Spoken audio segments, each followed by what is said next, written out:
આજના સમયમાં પૈસા આપો એટલે શું નથી મળતું? પૈસા ફેક તમાશા દેખ જેવી ઘટના ઘટી છે ભરૂચમાં, જ્યાં ધોરણ 10 અને 12ની બોગસ માર્કશીટો બનાવવામાં આવતી હતી અને કહેવામાં આવતું હતું કે તમારે પરીક્ષા આપવાની જરૂર નથી, ફક્ત નકલી માર્કશીટ લઈ જાઓ. પરંતુ પોલીસે તેનો પર્દાફાશ કર્યો છે. જોઈશું આ રિપોર્ટમાં.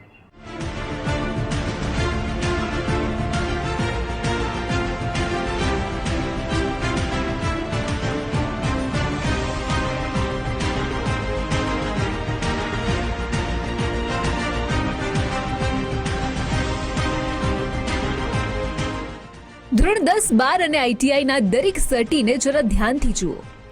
આમાંથી મોટા ભાગના સર્ટિફિકેટ ઉપર દિલ્હી ઉચ્ચતર માધ્યમિક શિક્ષા પરિષદ અને મહાત્મા ગાંધી ઇન્સ્ટિટ્યૂટ વાંચવા મળશે. છેલ્લા કેટલાક સમયથી ભરૂચના અંકલેશ્વરમાં ઘરે બેઠા લોકોને આ બધા જ સર્ટિફિકેટ મળી જતા હતા. ધોરણ 10 અને 12 પાસ થઈ જતા આઈટીઆઈનું સર્ટી પણ મળી જતું, એ પણ પરીક્ષા આપ્યા વગર.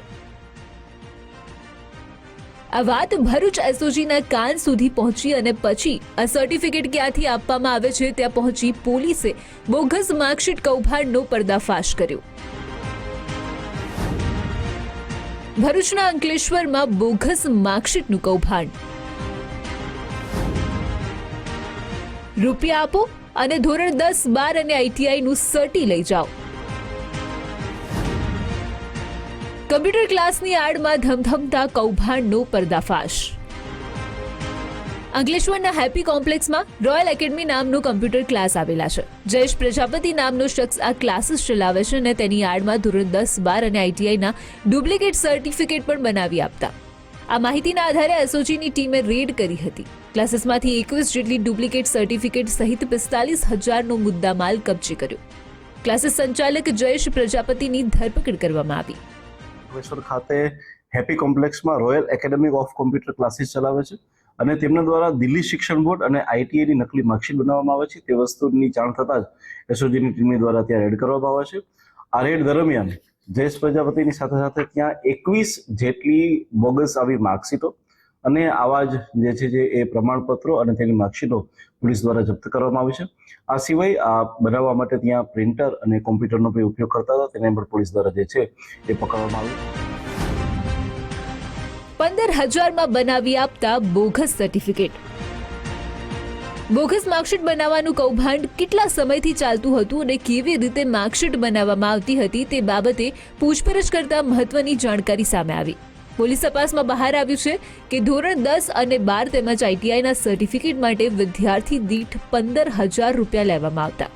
આ રૂપિયા લઈને આરોપી જયેશ દિલ્હીના અજાણ્યા નંબર પર ઓનલાઈન 7,500 રૂપિયાનું પેમેન્ટ કરતો. તેની સાથે દિલ્હીથી આરોપી ડુપ્લિકેટ માર્કશીટ અને આઈટીઆઈનું સર્ટિફિકેટ બનાવીને ઓનલાઈન મોકલતો. આ બોગસ સર્ટિફિકેટ જયેશ ગ્રાહકને આપી દેતો. હાલમાં કેસ રજીસ્ટર કરી અને આટલા વર્ષોની દરમિયાન તેને કેટલા આવા લોકોને આવી માર્કશીટ આપી છે તે બી એક ઊંડાણપૂર્વકની જાંચ કરવામાં આવશે. હાલમાં જે પ્રાઇમરી ઇન્વેસ્ટિગેશન છે તેમાં ખ્યાલમાં આવ્યું છે કે આવા દરેક વિદ્યાર્થી પાસેથી 15,000થી લઈ અને 50,000 સુધીની રકમ લઈ અને આવી બોગસ માર્કશીટ અને આવા સર્ટિફિકેટ આપવામાં આવી રહ્યા હતા. જયેશ આવી રીતે કેટલા લોકો પાસેથી રૂપિયા પડાવીને બોગસ સર્ટિફિકેટ પધરાવ્યા છે. માત્ર ભરૂચના જ લોકોને નકલી સર્ટી આપ્યા છે કે અન્ય જિલ્લાના લોકોને પણ રૂપિયા ખાતર બોગસ સર્ટિફિકેટ આપેલા છે. દિલ્હીથી બોગસ સર્ટી બનાવીને મોકલનાર શખ્સને વોન્ટેડ જાહેર કરીને પકડાયેલા આરોપીની પોલીસે વધુ પૂછપરછ પણ કરી રહી છે. પોલીસ તપાસમાં બોગસ માર્કશીટ બનાવવાનું મસમોટું કૌભાંડ બહાર આવે તેવી શક્યતા છે. દિનેશ મકવાણા, ગુજરાત ફર્સ્ટ, ભરૂચ.